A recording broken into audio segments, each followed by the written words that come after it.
to Advent 2020. This week we are looking at the theme of hope, and I am here with our 2020 Advent crew. My name is Jackie Rice, and I'm Calvary's Director of Communications. And I have assembled a crew together that will meet on Tuesdays to talk through the week's Advent story and help us all just connect with you, the congregation, about how we can apply these stories from the Bible to our lives. So I want to introduce you first to Betsy Nolan. Betsy, wave. Woohoo! So Betsy works with our Calvary kids and students as a care coordinator, helping craft plans to help everyone feel welcome and a part of those ministries. And then we have Don Hancock, who also works in Calvary Kids. Hey, Don. And he's a facilitator in that ministry, helping with all of their programming. And then we have Mark Welling, and Mark is wearing a number of hats these days, but you probably recognize him as our choir director. He's been a part of our worship ministry for many years. And then we have Vita. Vita Wilson is one of our newest staff members, and she is a facilitator for Mercy and Missions. And she's going to be sort of leading our discussions. And then we have Lana, and Lana is a part of our Mercy and Missions team as well, and she works for the refugee ministry. So thank you to all of you, and I'm going to step out while you guys start our discussion. All right. Thanks, Jackie. Thank you, Jackie. So, hi, Advent crew. Great to Hello. see you. Hello. So we can just jump right in after we go through the story of Jesus and about what it's like to have hope in Christ this week. One of our first questions is, what is Joseph waiting for? And whoever wants to start, you can just jump right in. Yeah.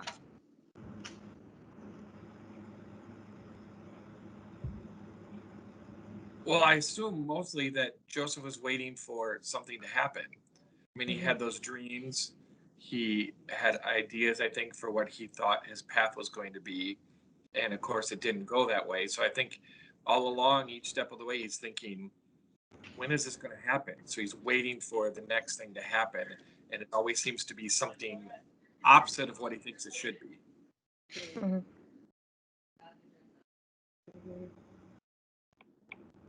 Yeah, that's I think good. he's waiting. I think some other ones. Okay. Go ahead, Betsy. I think he's waiting for something good to happen. He Yeah. keeps having all these different things happen, and in the end, he kind of says, God is going to use this for good. There are all these different circumstances, and he wasn't really in it for the money or the power or the position. He wanted something good and good for him and his family. Mhm. John, did you No, want to? yeah, I was going to add that even as he was waiting for something good, those good things didn't happen. So I think even while he was waiting, there was a certain amount of looking forward to rescue, maybe waiting for someone to step in and stop his brothers from doing what they were going to do to him. Maybe God's rescue from slavery and eventually imprisonment. I think he was waiting up in some big ways, and Yeah. just facing this patiently enduring in the midst of his suffering, but waiting for God to reveal himself in the way that he was looking forward him to reveal himself. Yes. And Joseph was waiting for just the rescue, because he was struggling. There was a lot of unexpected events from his brothers and all the hardships he had to go through. And for him was like, okay, Lord, what's next? When is this going to end? When are you going to step in? So that was his waiting, his calling on God and tell when, and that represents us in many different aspects in our life. We go through struggles, we go through unexpected changes, and we cry out to God when. Um, that was Joseph. I think you're right, Lana. And I think every time something would happen good for Joseph. He'd think, okay, here we go. We're Mhm. finally on the right track. And then Mhm. that would fall apart. And I think you're right. In our own life, we have the same thing. We're waiting for the next thing, and we Mhm. think that that's it, and everything's going great, and then that falls apart, and we immediately go, "All right, God, where are you?" Mhm. But Joseph seemed to always hold on to the hope that it was going to come, and I think we have to do that as well. Mhm. That's great. Mhm. I think that's a great segue too into our next question. Is how does this story speak to your life this week in particular? Oh, very much. Yeah. How so, Lana? Well, we go through ups and downs. Um, God take us on a trip, and on this trip, we find ourselves going through valleys and then go through up mountains. And like if we look at just the restrictions and the guidelines on COVID and all this stuff that we're going through right now. Lord, what is this going to end? When is this going to? When are we going to see? When are we just going to have a normal life back? And that speaks to our weekly or personal life because we don't know when. All we know is just hope that God is in control. This is not by accident that this is happening. Um, it's in He knows he knows this, and we just have to align our plan with His plan because it's so hard sometimes to see the end of the tunnel. So we just have to keep walking in that tunnel, even if it's dark. We just have to have that hope that He is there and He's the light in that tunnel. So yeah. Yeah, Lana, I feel like I'm living this right now too. You Oh. know, with most of my job not being able to happen right now, and then you think, well, things are getting better. Maybe we can start up a little bit in January, and then this all hits again, and it's like, okay, that's not going to happen. And so instead of worrying about when, I think we just need to know that that God is in control, and He knows when. We just need to hold out hope for when that happens. Mhm. We just had this discussion in our house this week about how long do you have to keep obeying if you don't see any results or if you don't feel good in the process. And we were talking about how the process of obedience, of loving God and loving other people faithfully, is its own reward in the process. And I really see that in Joseph's experience, that he was faithful to the people he was with in each one of those circumstances. And he really made his whole community better wherever he was. Yeah. So for me, that's the reminder no matter where I am or what I'm doing right now, whatever my new normal is going to be, that for right now, it's enough to love God and love other people. And that's not the easiest thing to do because we want to complain and grumble and want. Especially about the technology. Yeah, Yeah.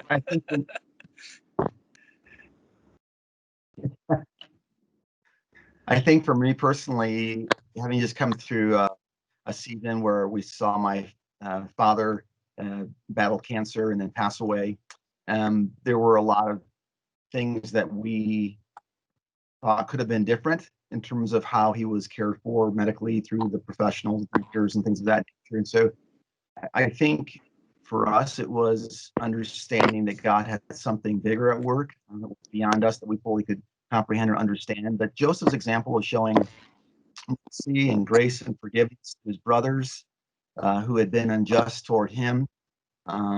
What he had to endure, how many years in prison? I think it was like 16 years he was in prison.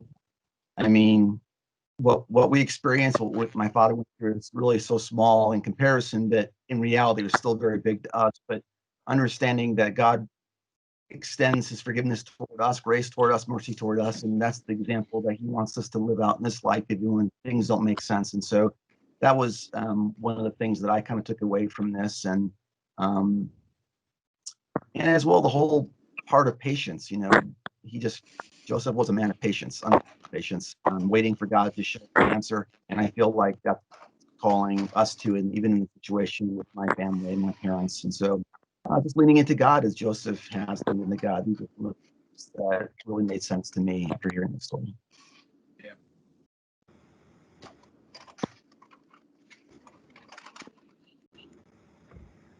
So thank you guys so much for sharing that. We'll move into our last question. It kind of fits in with what you were saying, Betsy. In what way do we see Joseph practicing obedience in this story?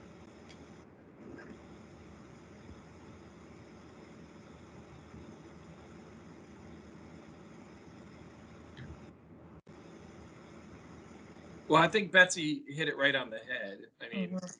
he never gave up. He never, in the midst of, I mean, most of us in the midst of going through some of those circumstances would have been like, forget it, I'm done.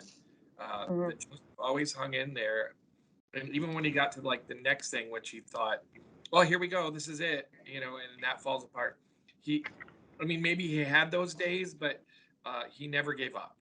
And I think that's a good example for all of us, especially during this time. Mhm.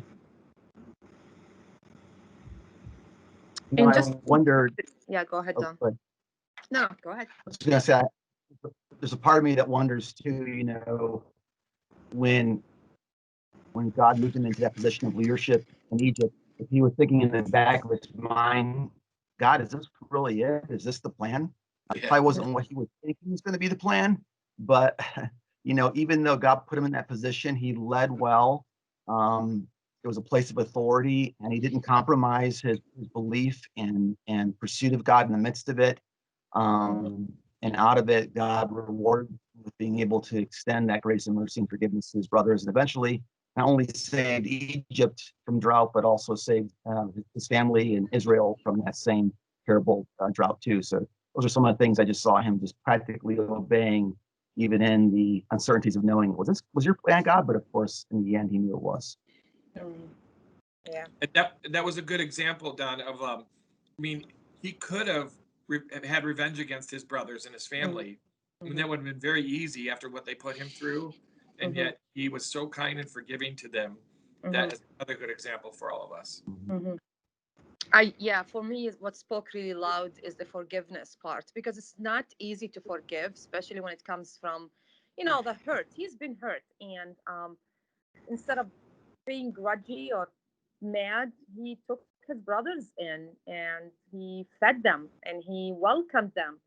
And we tie this, we see Jesus in the story. I mean, Jesus was hurt from his own brothers. But God rewarded his obedience. And this is where he's welcoming us with open arms. So that's the word forgiveness is a big, grace and forgiveness is huge, especially sometimes we're humans and it's not easy. We're just to forgive and extend grace, especially in the midst of the trial. It's very hard. So, yeah, forgiveness is a huge.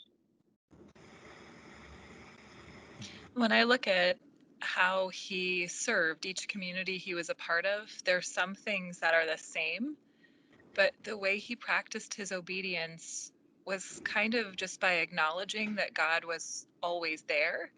But his service looked different to most of the people he was with. And it kind of builds into something that he could never have seen or expected in the beginning.